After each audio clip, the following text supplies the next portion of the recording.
ओम शांति। आज हम अपने घर के माहौल को सकारात्मक दिशा देना चाहते हैं। हम चाहते हैं हमारे घर का माहौल सकारात्मक हो, जिसमें हम रहें, हम खुद भी सकारात्मक बने। हर व्यक्ति की इच्छा होती है कि मैं जब भी अपने घर में लौट कर आऊं अपने काम धंधे से, तो मेरा घर एक पॉजिटिव एनर्जी से भरा हो। हम मेहनत भी इसीलिए करते हैं, धन भी इसीलिए कमाते हैं, ताकि हम पॉजिटिव एनर्जी में रहें। पूजा पाठ हम करते हैं ताकि मेरे घर में सुख शांति बनी रहे। लेकिन सुख शांति भी आएगी कैसे? पॉजिटिव एनर्जी भी आएगी कैसे? हमें क्या करना चाहिए जिससे पॉजिटिव एनर्जी हमेशा बनी रहे? सकारात्मक ऊर्जा के साथ साथ हम उस ऊर्जा को अपने जीवन में ग्रहण कर सके, तो उसके लिए आप घर पर जब भी पूजा पाठ करते हैं तो कुछ क्षण मेडिटेशन को दें। मेडिटेशन एक ऐसी विधि है जहां पर आप अपने परिवार को पॉजिटिव एनर्जी दे सकते हैं। परिवार के साथ साथ आप अपने परिवार के माहौल को भी एक पॉजिटिव एनर्जी दे सकते हैं। बहुत सारे लोग कहते हैं घर में सुख शांति के लिए हम हवन करते हैं, लेकिन अगर आप रोज रूटीन में मेडिटेशन करेंगे तो ये भी एक हवन का काम करेगा, क्योंकि मेडिटेशन में हम अपनी सारी नकारात्मक ऊर्जा को जलाते हैं। मेडिटेशन एक ऐसा तरीका है जहां पर आप अपने आप को पॉजिटिव भी बना सकते हैं और अपने वातावरण को भी पॉजिटिव बना सकते हैं। और आज हम सब चाहते हैं कि हम जिस वातावरण में रहें वो पॉजिटिव हो, जहां पर हमारे बच्चे रहें वो भी पॉजिटिव हो। लेकिन आज आप देखें, कहीं ना कहीं बच्चों के अंदर नकारात्मकता बढ़ती जा रही है, नेगेटिविटी टू मच जा रही है, और उसका कारण है घर का माहौल। अगर हम अपने बच्चों को भी कुछ क्षण के लिए मेडिटेशन में बिठाएं तो बच्चों का माइंडसेट भी पॉजिटिव बन जाएगा। बहुत सारे माता पिता कहते, हम बच्चों को कितना समझाते हैं फिर भी वो समझते नहीं हैं।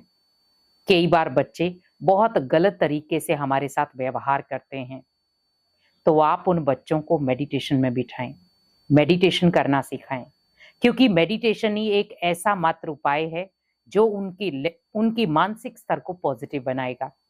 और आज आपने देखा होगा बच्चे छोटी छोटी बातों में चिढ़ जाते हैं। माता पिता अगर उनकी भलाई के लिए भी कुछ समझा रहे हैं तो वो चीज को समझना नहीं चाहते। और आज मैं ये नहीं कहूंगी कि बच्चे 15 साल के या 20 साल के हैं, आज कम से कम 5 साल का बच्चा भी है तो भी माता पिता उसे कुछ समझा रहे हैं, कई बार वो नजरअंदाज कर जाता है, क्योंकि नेगेटिविटी टू मच है। आपका बच्चा पूरी दिनचर्या में बहुत सारे बच्चों से मिलता है, कुछ नेगेटिव बच्चों से तो कुछ पॉजिटिव बच्चों से। कई बार वो नेगेटिव माहौल में भी चला जाता है।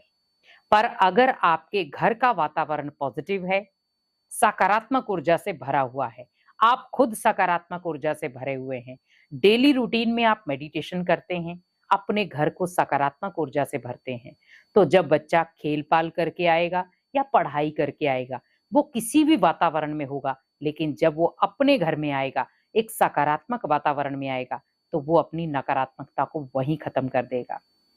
क्योंकि आज कहीं ना कहीं माता पिता बच्चों को मेडिटेशन में बिठाते नहीं है। जहां पर पहले बच्चे पूजा पाठ में इंटरेस्ट लेते थे, आज बच्चे गेम खेलने में इंटरेस्ट ले रहे हैं। जहां पर बच्चे माता पिता का सत्कार करते थे, आज वो माता पिता का तिरस्कार कर रहे हैं। क्यों? अगर उन्हें टाइम सिर मोबाइल नहीं दिया गया, टाइम सिर उन्हें गेम नहीं दी गई, तो कहीं ना कहीं वो माता पिता के ऊपर ही चिल्लाना शुरू हो जाते हैं। हमें अपनी संस्कृति को भूलना नहीं चाहिए, और संस्कृति हमें यही कहती है कि जितना हम आध्यात्मिकता से जुड़े रहेंगे उतना हमारे जीवन में पॉजिटिविटी बनी रहेगी। और आध्यात्मिकता से जुड़ने के लिए मेडिटेशन बहुत परफेक्ट है। मेडिटेशन मीन्स हमें आत्मा और परमात्मा को एक साथ जोड़ना है।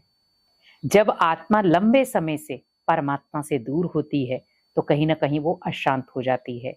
लेकिन जब आप मेडिटेशन में बैठते हैं, बड़े प्यार से आप परमात्मा को याद करते हैं, उनसे अपने मन की हर बात शेयर करते हैं, तो कहीं ना कहीं वो पॉजिटिविटी साइन मिलता है, पॉजिटिविटी आती है।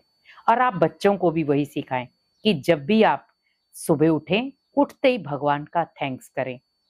अगर स्टार्टिंग ही बच्चों की आप भगवान की पालना से करेंगे तो आपके बच्चे कभी भी नेगेटिविटी के शिकार नहीं बनेंगे और आपके बच्चों का जो माइंडसेट है वो भी बहुत पावरफुल बनेगा।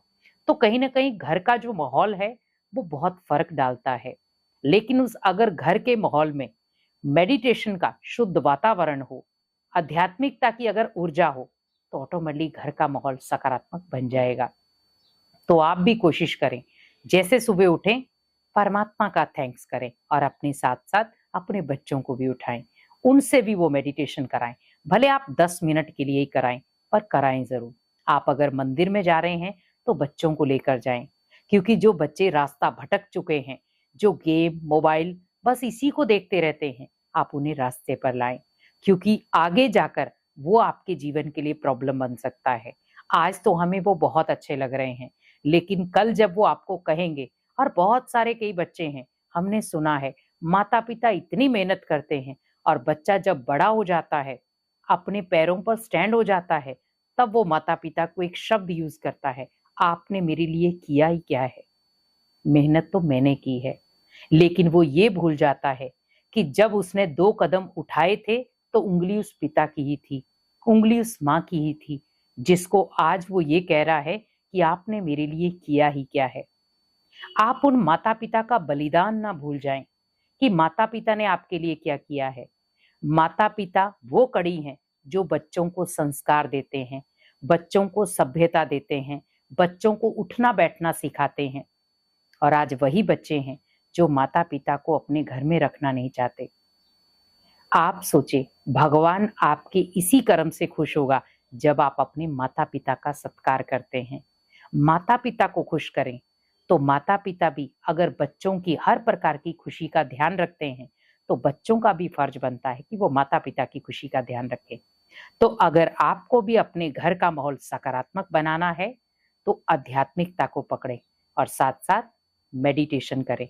डेली रूटीन में अगर आप मेडिटेशन करते हैं, तो आपके घर का माहौल भी सकारात्मक होगा और आपके बच्चे भी कभी भी गलत दिशा में नहीं जाएँगे। ओम शांति।